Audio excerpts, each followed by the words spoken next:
essa lata. Então, a explicação é essa. Como esse furinho de cima está próximo à superfície d'água, quer dizer, tem uma coluna de água baixa, a pressão é baixa. Em compensação, o furinho que está lá embaixo, ele tem uma coluna de água maior, ele está bem lá no fundo, né? Ele vai sair com uma pressão maior, a água vai ser com uma pressão maior. Ah, essa é boa. É isso aí, então. Ah, então quer dizer que a pessoa que mora no primeiro andar, lá embaixo, vai ter um chuveiro mais forte do que a que mora no último, lá na cobertura? Isso. É só você lembrar que a água vem lá da caixa d'água. E quem estiver mais embaixo vai receber uma maior pressão de água, tá? A pressão chega maior lá embaixo. Tá bom. Bom, você que é um bom nadador deve saber disso. Quando você mergulha na piscina, quanto maior a profundidade, não é maior a pressão nos seus ouvidos? Ah, é.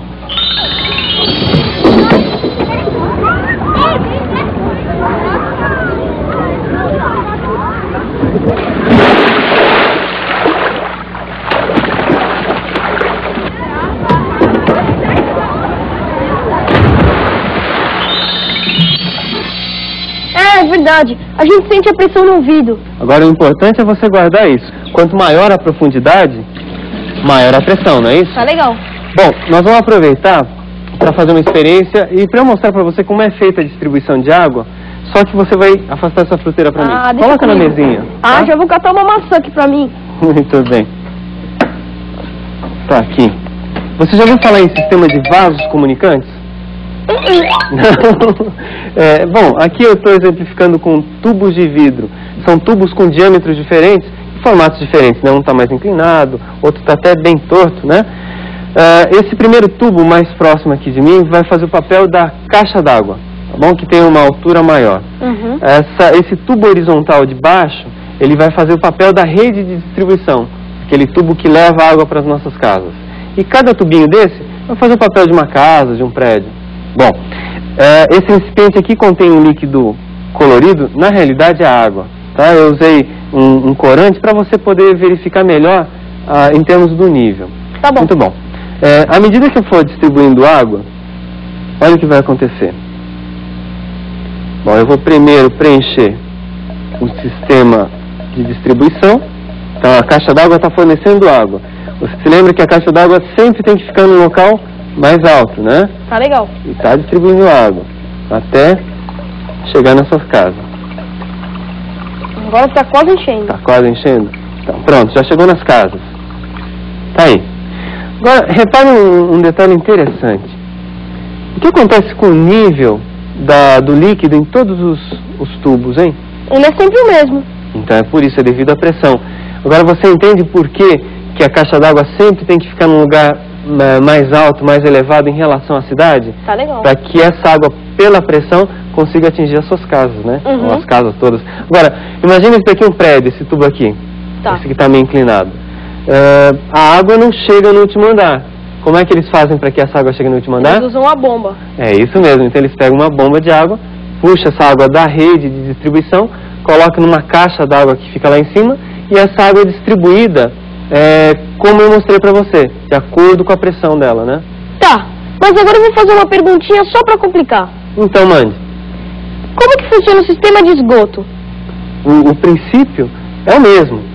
Você tem esse sistema, tá? A água sai pelas casas e atinge o sistema central, o sistema de esgoto central, que sai. Esse princípio é conhecido como o princípio dos vasos comunicantes. Mas peraí, sai pra onde? Bom, essa água vai para os rios, para os mares, né? Ué, mas aí não vai poluir tudo? Bom, teoricamente, antes deles chegarem no mar e nos rios, essa água aí é tratada, ela sofre um tratamento. Teoricamente, sei. Porque nem todos obedecem essa lei, é uma norma, né?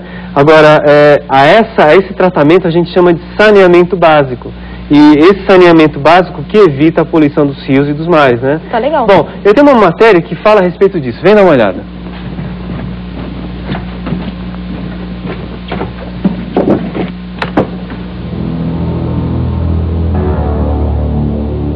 Nas cidades, o sistema de esgoto é muito importante para evitar a contaminação do solo, lençol subterrâneo e das águas superficiais.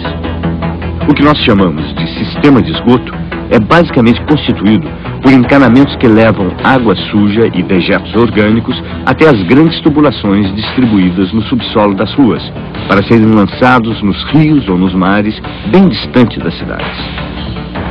Nas redes modernas de esgotos, os dejetos passam por uma usina de tratamento, onde sofrem um processo de purificação e descontaminação, antes de serem lançados no meio ambiente, livrando mares e rios de poluição. A água é o veículo transportador de todo o resíduo que corre pelos esgotos, que por isso sempre são projetados de um ponto mais alto para um mais baixo, obedecendo ao princípio dos vasos comunicantes. Sem rede de esgoto, seria impossível a manutenção de uma vida saudável nos centros urbanos.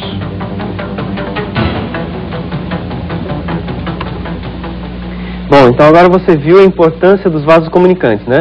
Primeiro na distribuição da água e depois na rede de esgotos. Agora, tem um lugar que você não faz a mínima ideia que pode ser usado esse princípio? Aonde? Não tenho ideia mesmo. Na construção civil, quando eles constroem casas, os engenheiros e os pedreiros, eles usam um sistema de vasos comunicantes para colocar todas as janelas certinhas e aquelas casas sempre no mesmo nível. Você já viu isso, não?